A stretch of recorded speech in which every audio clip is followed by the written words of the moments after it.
Hello दोस्तों, welcome back. इस video में मैं एक्सप्लेन करूंगा मार्शल मैजिक एंड मसल का सेकंड एपिसोड। तो एपिसोड की स्टार्टिंग में हमें दिखाया जाता है ईस्टर्न मैजिक अकेडमी को, जो कि एक ऐतिहासिक एंड बहुत ही ज्यादा फेमस स्कूल है जिसने वर्ल्ड को बहुत से महान जादूगर दिए। इसका एंट्रेंस टेस्ट इतना मुश्किल है कि 3% से भी कम बच्चे इसे पास कर पाते हैं। यहाँ पे एडमिशन लेने के लिए यूजर के पास सुपीरियर मैजिक पावर होनी चाहिए। फिर हमें क्लॉड लूची को दिखाया जाता है जो कि स्टूडेंट्स को ऑब्जर्व कर रहा होता है। वो देखता है कि ज्यादातर बच्चे रिच फैमिली से बिलोंग करते हैं। तभी उसकी नजर मैश पे पड़ती है जो कि वेट उठा रहा होता है। वो ये देख के शॉक हो जाता है क्योंकि उसे लगा था सभी बच्चे मैजिक की प्रैक्टिस कर रहे होंगे क्योंकि ये एक मैजिक का एग्जाम होने वाला है। यहाँ पे वो सोचता है कि मैश एग्जाम को पास नहीं कर पाएगा। फिर क्लॉड सभी के सामने आता है और कहता है कि वो उनका एग्जाम लेगा। ये देख के सभी बच्चे शॉक हो जाते हैं क्योंकि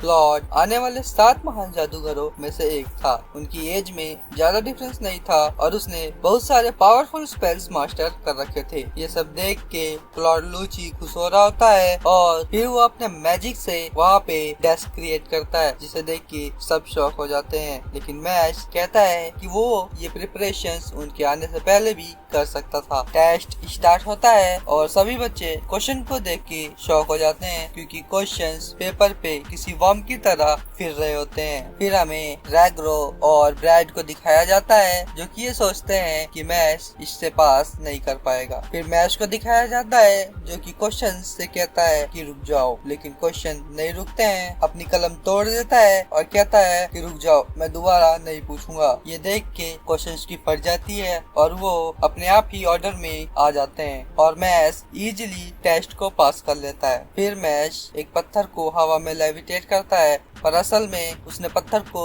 अपने अंगूठे से पकड़ा होता है। इसके बाद मैश पानी में भागता है। ये सब देख के क्लॉड हैरान हो जाता है और फिर वो एक बहुत ही खतरनाक टेस्ट की शुरुआत करता है जहाँ पे वो अपने मैजिक का यूज करके एक भूलभुलैया को समन करता है और कहता है कि जो भी 30 मिनट के अंदर इस भूलभुलैया से बाहर आ जाएगा वो इस टेस्ट को पास कर लेगा। और ये कोई आम भूलभुलैया नहीं है, इसके अंदर काफी सारे ट्रैप्स हैं। एग्जाम स्टार्ट होता है और हमें मैश को दिखाया जाता है जो कि बाहर निकलने के बारे में सोच ही रहा होता है। तभी वहाँ पे एक लड़की आती है जिसका की नाम लेमन होता है और वो मैश से कहती है कि अगर वो दोनों साथ में काम करेंगे तो उनके पास होने के चांसेस बढ़ जाएंगे। और वो दोनों साथ में आगे बढ़ते हैं जहाँ रास्ते में लेमन बार बार ट्रैप्स में फंस रही थी और मैश से हेल्प मांग रही थी। ये सब देख के मैश सोचता है कि ऐसे वो टेस्ट पास नहीं कर पाएगा और वो जाने लगता है। तभी लेमन अपने मैजिक का यूज करके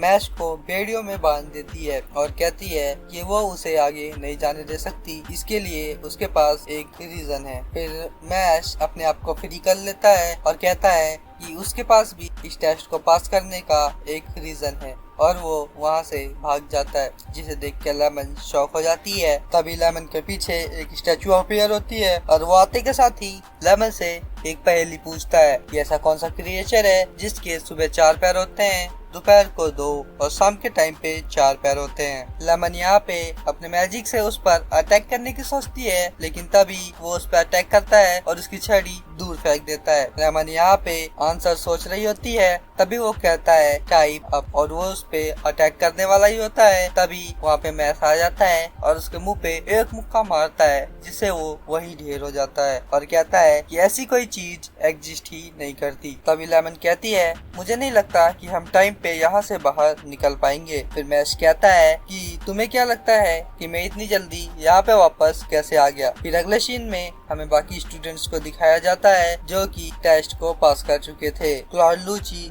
सोचता है कि इतने कम टाइम में अब मैच बाहर नहीं आ पाएगा। फिर सब लोगों को तोड़फोड़ की आवाजें आने लगती है। जब वो देखते हैं तो मैच दीवार को तोड़ता हुआ सीधा उस बुलबुले से बाहर आ जाता है। ये देख के सभी लोग शॉक हो जाते हैं और जोर जोर से चिल्ला के कहने लगते हैं कि तुमने चीटिंग करी है, घर जाओ। तभी लेमन यहाँ पे बोलती है कि इसमें मैच की कोई गलती नहीं है, लेमन ने उसे स्लो डाउन किया था। फिर क्लॉड लूची लेमन को शांत होने के लिए कहता है लेकिन लेमन बोलती है कि ये सब करने के लिए उसे क्लॉड लूची ने ही कहा था क्योंकि वो बहुत गरीब है और इस टेस्ट में पास होना चाहती है, इसीलिए वो मान गई थी। फिर क्लॉड लूची कहता है मैं चाहता था वीक लोग स्टेज से बाहर हो जाएं, और फिर वो कहता है कि मैं तुम दोनों को स्टेज से एलिमिनेट करता हूँ, और अपनी छड़ी उठाता है और कहता है कि मुझे अगर रोक सकते हो तो रोक लो। फिर मैश आगे आता है और उसकी छड़ी तोड़ देता है। तभी वहाँ पे हेड मास्टर वॉलबर्ग आ जाते हैं और कहते हैं कि अब फाइनल इंटरव्यू होगा और अब से वो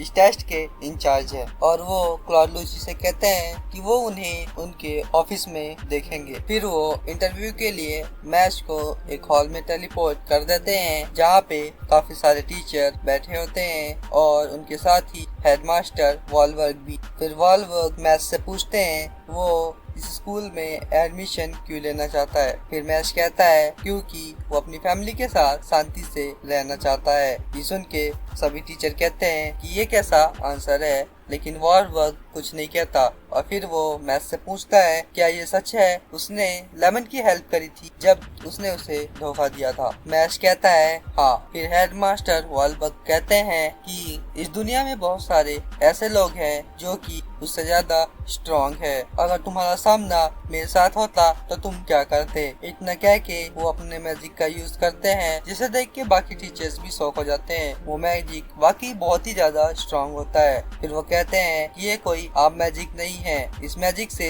मैश के लाइफ में जो भी इम्पोर्टेंट पर्सन है उसकी सोल को इसमें लगी डॉल में कैद कर लिया जाएगा, और उसके बाद उसमें लगा ब्लेड उस डॉल को डिस्ट्रॉय कर देगा और फिर सोल अपनी बॉडी में वापस नहीं जा पाएगी। और दूसरी तरफ रेग्रो बेहोश हो जाता है। फिर मैश मुक्का मार के ब्लेड को तोड़ने की कोशिश करता है, लेकिन ब्लेड नहीं टूटता बल्कि मैश के हाथ से खून आने लगता है। वॉलबर्ग और सारे टीचर ये सोच रहे होते हैं कि अब वो क्या करेगा, लेकिन मैश ब्लेड के नीचे अपना हाथ रख देता है और उसे रोकने की कोशिश करता है। वो सोचता है कि वॉलबर्ग हमेशा के लिए इतने खतरनाक मैजिक का यूज नहीं कर पाएगा। यहाँ पे वॉलबर्ग सोचता है कि हम अपने मैजिक का यूज किसी की मदद करने के लिए भी कर सकते हैं और किसी को नुकसान पहुंचाने के लिए, और ये सामने वाले पे डिपेंड करता है। और हम लोग कमजोरों को बचाते हैं और ताकतवर को रेगुलेट करते हैं, और मैश के अंदर भी ये क्षमता है। फिर वॉलबर्ग अपने मैजिक को हटा लेता है और माफी मांगता है मैश को नुकसान पहुंचाने के लिए, और उधर रेग्रो भी होश में आ जाता है। यहाँ पे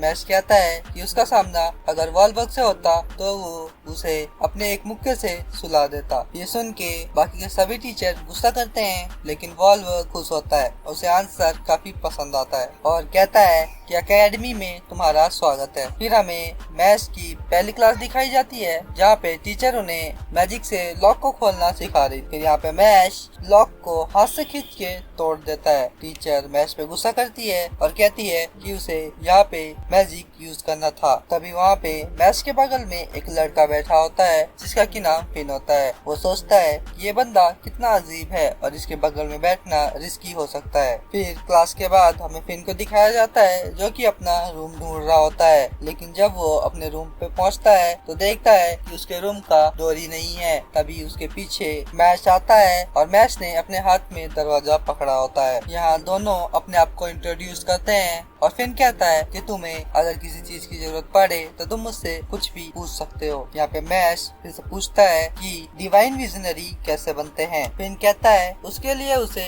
गोल्ड कॉइन इकट्ठे करने पड़ेंगे और हम जो भी टास्क या काम करेंगे उसके लिए उन्हें गोल्ड, सिल्वर और ब्रॉन्ज कॉइन मिलेंगे। इसके साथ ही साथ उन्हें अपने ग्रेड्स भी मेंटेन करके रखने पड़ेंगे, नहीं तो उन्हें बाहर कर दिया जाएगा। मैश कहता है मुझे लगा था ये बुरा होगा, लेकिन ये तो खतरनाक है। फिर थोड़ी देर बाद मैश क्रीम पफ निकालता है और फिन से भी पूछता है कि क्या तुम क्रीम पफ खाओगे। यहाँ पे फिन क्रीम पफ को एक्सेप्ट कर लेता है और दोनों क्रीम पफ खाने लगते हैं और ये एपिसोड यहीं पे खत्म हो जाता है। तो दोस्तों अगर वीडियो पसंद आए तो वीडियो को लाइक और चैनल को सब्सक्राइब करना मत भूलना। मिलते हैं अगले एपिसोड में।